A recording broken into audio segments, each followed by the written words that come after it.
First story. OP is wondering if she is a hole after outing her boyfriend's insecurities to her best friend, who she slept with. So I had 3 guy friends. They're not my only friends, but we were pretty close. And I've had sex with all of them, including some group sex. This stopped some years ago. In fact, 2 of them are in long-term relationships with 2 of my best friends, and they are aware of our history.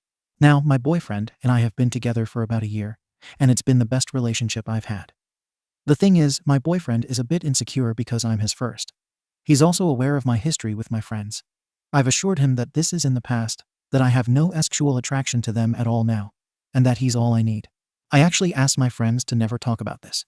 However, the other night, we were all hanging out, and I headed out with a friend to get some stuff. When we get back, my boyfriend's mood is much different. He plays it off, but I can tell something is bothering him.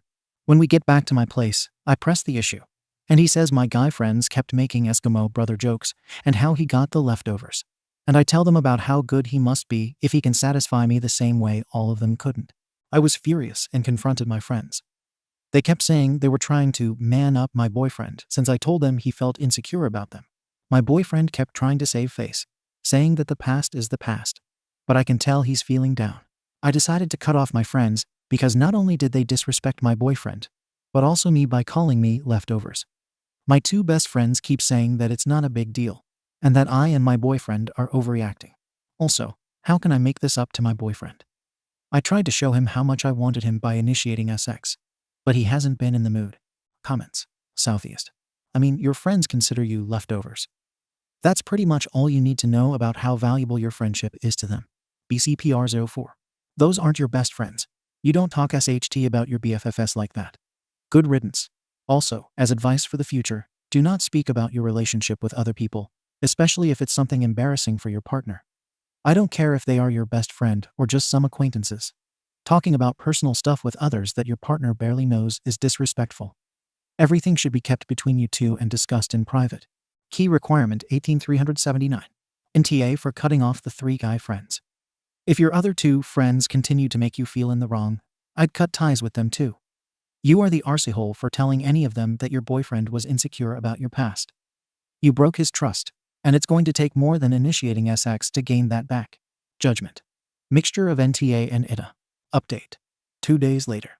Hello everyone, it's been a long couple days, and my boyfriend has finally opened up. He said he's glad I cut off my friends, and that he wasn't going to ask me to do it, but if I hadn't, he would have left. He said he doesn't want to break up over this, as it wasn't something wrong I did. He gets that most people have a past, and that I didn't even know him back then. He said it just became too real when my ex-friends opened their mouths. He's also mad at me because I told them about his insecurities, something that I know was a horrible mistake. I apologized profusely and promised it was never going to happen again. He also says he feels inadequate and inferior. He said, "How the hell am I supposed to compare? I'm just one guy." I assured him that he's way better than them. And that's all I want from now on. We kept talking for a while, and eventually, we hugged it out. He says he doesn't feel ready to have sex again and asked me to respect that, which I agreed to. He also says he doesn't want to hang out with any other former partner. He says he won't freak out about anything if we run into one at like a party or something, but he won't hang out with them, which is more than fair after what happened. One of my best friends reached out and apologized for what she said. She thought my former friends just mentioned our history, and my boyfriend got all insecure, but she didn't realize just how horrible they were. She said she broke up with him already. I haven't heard from the other friend. As for me, I feel absolutely disgusted, knowing I let those guys touch me. And I know I messed up when I told them about my boyfriend's insecurity. Still, that doesn't excuse just how horrible some of your comments were. I take full responsibility for disclosing my boyfriend's insecurities, but most of you just wanted to shame me for having sex in the first place. I didn't hurt anyone just for having group sex, but I did screw up by calling the wrong people my friends. To those of you who were more understanding, but still rightfully called me out for my carelessness with my boyfriend's feelings, thank you. Comments. Dark mode knows wind. In what world would it ever be a good idea to tell your past sexual partners all about your current partner's deepest sexual insecurities? What was your line of thinking on that in the first place? Open Snow 14590. To impress them, which shows she would have more than likely cheated if she cared that much for their validation. Update. 2 weeks later. It's been a few weeks since the whole incident happened. While a lot of you were horrible in the comments, I appreciate the few of you who were more supportive. My boyfriend and I seem to be back on track now. He's back to his old self, and he has been very loving and sweet. I've been as affectionate as possible without being sexual. I've been making him meals, getting him a couple of gifts, and complimenting him. We had a deep talk about boundaries, and we talked out what happened. He forgave me for talking about his insecurities to my friends. And I promised him that I wouldn't ever do anything like that again. We also talked about his insecurities. By the way, he's fully aware of my previous posts and says it's fine because no one knows who we are. Well, after I assured him he's the best I've had, which is true, and that I don't want anyone else but him, he got his confidence back, and he wasn't shy to show me. So things are good now with us. I've learned from my mistake. As for my former friends, I've blocked them on everything, and I have no desire to ever see them again. I think this is going to be my last update. And while I don't expect my relationship to never have problems again, I think we've moved on from this now. Comments. Dark mode knows wind. You're fortunate to have a forgiving boyfriend when it comes to something like blurting out his insecurities. You know he would be just as right to walk away after a betrayal like that. Naspen Kingalode. If she wasn't his first, I would venture a good guess he would have. AITA source. Well, I've just read through the posts. That is one messy situation. Firstly, it's been 2 weeks since the incident happened.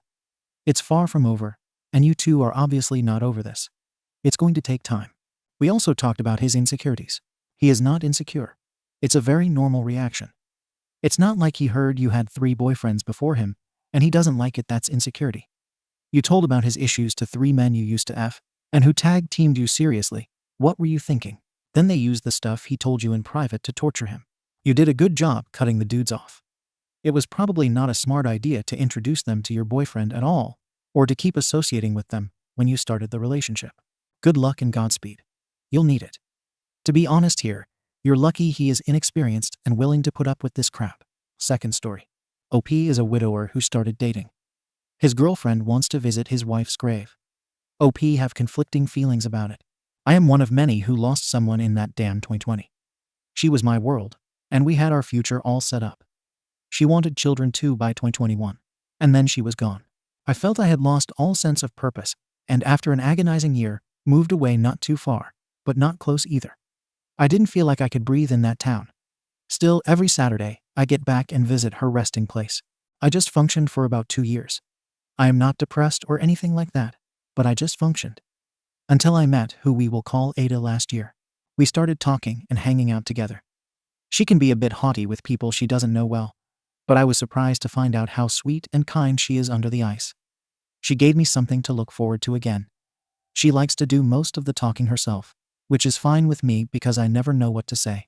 She knows everything about my wife, and this didn't discourage her. She knows I am doing therapy and still mourning, but she never left me alone. I asked her to tell me if anything I do or say makes her feel uncomfortable or like she's not a priority. She said that as of now I am doing nothing of the sort. She knows what I do every Saturday morning and has never objected to it. But today she said she would like to meet her, as in accompany me in visiting her grave. I feel conflicted about this. On one hand, I respect and feel touched by her wish. On the other, it feels weird for a guy to take the new girlfriend where the first wife is buried. How should I approach this? Is it too soon? Should I ask her to wait for that? TLDR. I am a widower who started dating. My girlfriend wants to visit my wife's grave, and I have conflicting feelings about it. Comments. Jid Legitson. Waiting is fine if you are not ready. It feels like she wants to support you in something that was, and I'm sure still is, pretty traumatic. Joining us to visit isn't about meeting your wife. It's about being with you while you are still grieving or recovering. Inner Pianist 17628. I came here to say this last part. She genuinely wants to be part of your life and support you, bro. This is actually kind of beautiful.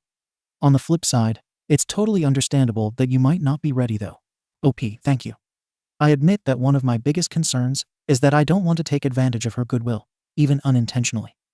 Her kindness and patience are near infinite. But I told her I didn't want our relationship to be all about this. It would not be fair for her. She reassured me that she doesn't feel taken advantage of, and that I do a lot to make her feel loved and appreciated for who she is. But at the same time, she recognizes that this is a part of me she's willing to accept to be with me. To clarify, I don't do anything dramatic like talk to her grave or cry my eyes out when I visit. I just keep it clean, water the flowers and replace the dead ones, check the wear and tear on the stone, and clean the glass with her picture. Update. 6 days later. Some additional information and an update. Some Redditors and some people around us were worried that my relationship with AITA was just a rebound. I admit that this is something that I too was worried about. And AITA told me she didn't have long-lasting expectations at first. We began dating in April 2023. But as things progressed, and she saw my intentions were serious, and I'm committed, her doubts about me were gone. She says we are made of the same stuff. We are two loyal, committed, and hardworking people, and she wants a future with me. And so do I. We are looking for a new place to share, and I'm looking for the ring to make my proposal. I admit that one of my biggest concerns is that I don't want to take advantage of her goodwill, even unintentionally. Her kindness and patience are near infinite, but I told her I didn't want our relationship to be all about my past. It would not be fair for her. She reassured me that she doesn't feel taken advantage of, and that I do a lot to make her feel loved and appreciated for who she is, but at the same time, she recognizes that this is a part of me she's willing to accept to be with me. To my surprise, everyone approves of us, my parents, AITA's parents, and my late wife's mother. We never got any backlash. On the update, I talked about this with my therapist. She feels that, based on what she knows about AITA and the way she always behaved about this, bringing her to my wife's grave will probably be a positive thing. So I told AITA that if she felt like it, I'd be glad to take her with me this Saturday. She was happy to hear this. She usually works on Saturday mornings, but she said she'd take the morning off from me. However, I had unexpected things come up for tomorrow. I have to cover for a sick coworker, which means I'll be taken all morning and a great part of the afternoon. It happens, and when it happens, I either go on Friday or Sunday. I decided to go this afternoon. We are in Europe. It's evening here, and asked AITA if she wanted to come along, and she readily agreed. We didn't talk much during the drive. When we arrived, we made our way to my wife's tombstone, and I just said, well, here she is. I fetched the water for the flowers and started my usual routine. AITA just crouched as if to examine it. Then she just helped me with the caretaking routine, removing the dead leaves and flowers, and cleaning the picture and the light. We then took a walk around the cemetery, which might sound weird, but it's not unusual here, as many cemeteries double as parks here, then sat outside for a smoke before the drive back. We talked a bit, and AITA, who's quite stoic, got a little emotional.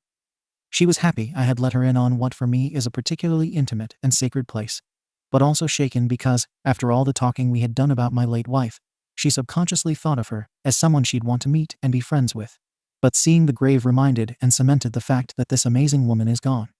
It was a bit of shaking for me too, seeing her tear up, since she's the most stoic woman I've ever met. But it also made me think how this woman is a rare gem. I don't doubt that, in different circumstances, my late wife and AITA would have been great friends. And I'm a very lucky guy for finding not one, but two amazing women who gave and still give my life meaning every day. TLDR, I brought my girlfriend to my late wife's grave. And things went well. Comments. Teabagger12234. I've read so many posts here about people who have lost their partner, and their new partner wants them to remove all memories of them, as if they aren't an important part of their life story. AITA is a good one. All the best, OP. Yeah, I read some of those posts too. Stuff of nightmares. Grandma's Villa. You are blessed to meet someone like AITA, who is kind and understanding. Show your appreciation for her with your love, and make her happy for the rest of your life. All the best. OP. Naturally, my friend. Making her happy and smile every day is my top priority. She gave me another chance at life. Thank you for watching the video. If you are interested in listening to these kinds of stories, we've got more in store for you. Simply subscribe to our channel, hit the like button, and share it with your friends.